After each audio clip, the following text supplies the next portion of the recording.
இதனை இவனால் இவன் முடிக்கும் என்றாய்து அதனை அவன் கண்விடல்.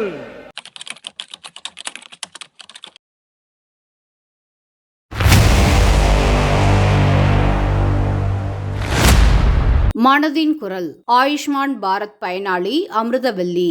இந்த ஒளிபரப்பில் பொதுமக்களின் ஆரோக்கியத்தில் ஆயுஷ்மான் பாரத் திட்டத்தின் தாக்கம் குறித்து பாரத பிரதமர் நரேந்திர மோடி பேசினார். அவர் புதுச்சேரியை சேர்ந்த அமிர்தவல்லியின் நிஜ வாழ்க்கை அனுபவத்தை நம்மிடையே பகிர்ந்து கொண்டார்.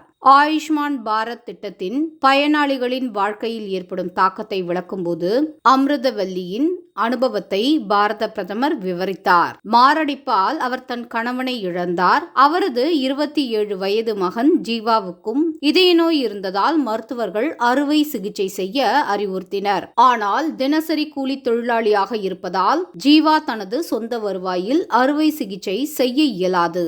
ஆயினும் அமிர்தவல்லி தனது மகனை ஆயுஷ்மான் பாரத் திட்டத்தின் கீழ் பதிவு செய்தார். உடனே 9 நாட்களுக்கு பிறகு மகன் ஜீவாவின் இதய அறுவை சிகிச்சை வெற்றிகரமாக முடிந்தது.